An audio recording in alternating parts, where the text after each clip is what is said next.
So AI is in a whole new era, right? We've leaped from these simple, old-school systems to today's massive large language models, or LLMs. And these things, they can understand, create, and even reason with language just like a human. But, and this is a big but, getting them to work reliably out there in the wild, that's a completely different ballgame. And that's exactly what we're here to unpack. And this really gets to the heart of the problem. A model can seem like a genius in the lab, but turning that into a dependable, production-ready product that doesn't, go completely off the rails, that is a massive challenge. The truth is, behind every single successful AI product, there's this incredibly complex machine of pipelines, monitors, and systems. And that machine has a name, LLMOps. It's the framework that brings order to the beautiful chaos of generative AI. All right, so here's our game plan. We're going to start with what LLMOps actually is. Then we'll see how it evolved from its older sibling, MLOps. After that, we'll walk through the entire life cycle, pop the hood to look at its architecture, and then wrap things up by peeking into the future. Okay, let's dive right in. First things first, what is LLMOps really? And why is everybody talking about it all of a sudden?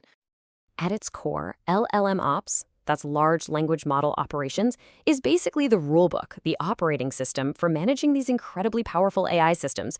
Think of it like this. You had DevOps, which automated how we deliver software. Then MLOps came along and did the same for machine learning. Well, LLOps is the next evolution. It's all about automating the delivery of intelligence itself. And what's really crucial to understand is that LLMOps isn't just one thing. It's a fusion.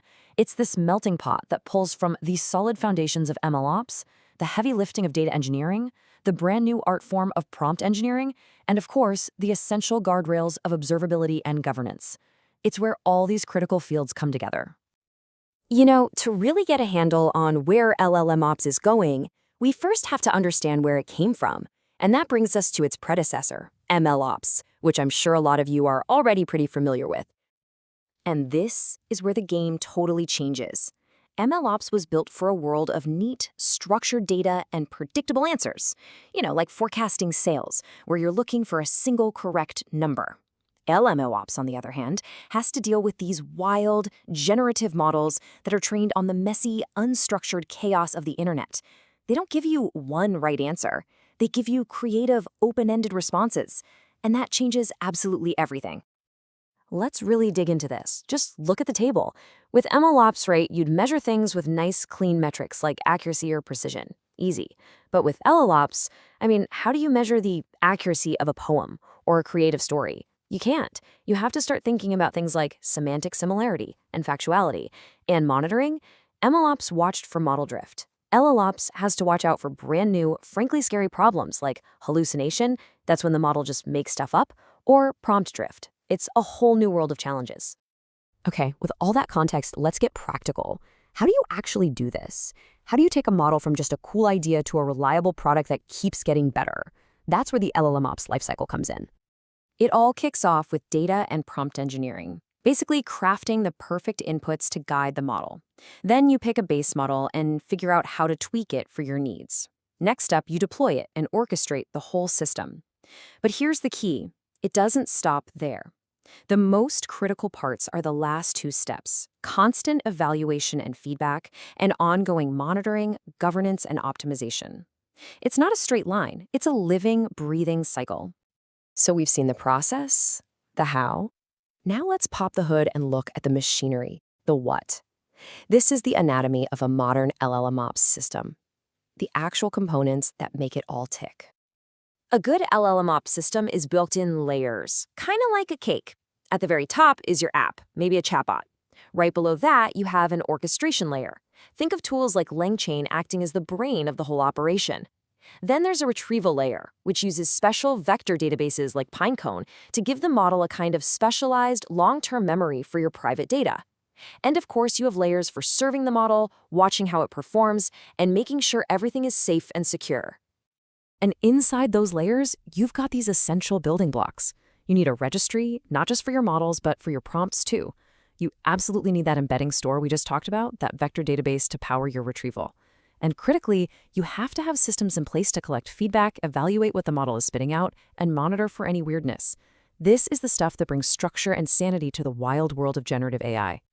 So why Why all this complexity? Well, because the challenges are very, very real. Hallucination is a huge one, the model just confidently making up facts. Then there's prompt drift, where a prompt that worked perfectly yesterday suddenly doesn't work tomorrow. And on top of all that, you've got the constant headaches of data privacy, sky-high costs, and managing ethical risks like bias. A solid LLMOps framework is built to fight these battles for you. This all brings us to our final section, and this is where things get really fun: the future. Because LLMOps isn't just sitting still, it's rapidly evolving into this incredibly intelligent, automated ecosystem. And this stuff is seriously futuristic. We're starting to see concepts like auto-prompting, where an AI actually helps write its own instructions. Or even crazier, self-evaluation, where one LLM can literally grade another LLM's work. You combine that with new guardrail frameworks to automatically keep the model on topic and safe, and the entire system just gets smarter and smarter about managing itself. Looking even farther down the road, the big vision is for LLMOps to become the central nervous system for all of a company's AI. I'm talking about systems with multiple AI agents, all coordinating with each other, managed by these automated pipelines. The ultimate endgame here? Self-healing AI systems that can detect and fix problems like hallucinations, all on their own, in real time.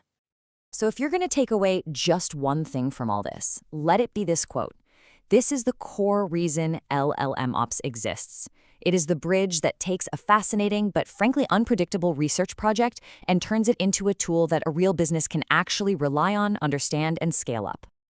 To put it as simply as possible, without this discipline, your awesome AI model is just an experiment. It's a cool demo. With LLMOps, it becomes a true production-grade intelligence engine that can actually power your products and your business. It's the difference between a science fair project and an industrial power plant. And for every single one of you watching, if you're a developer, a data scientist, an engineer, this matters directly to you. This isn't some niche topic anymore. This is the next major frontier in how we build technology. Understanding these principles is quickly becoming non-negotiable. So I'll just leave you with this final thought. The era of LLMOps isn't coming. It's already here. It is the new standard for building with AI. And the only question left to ask is your code ready for it?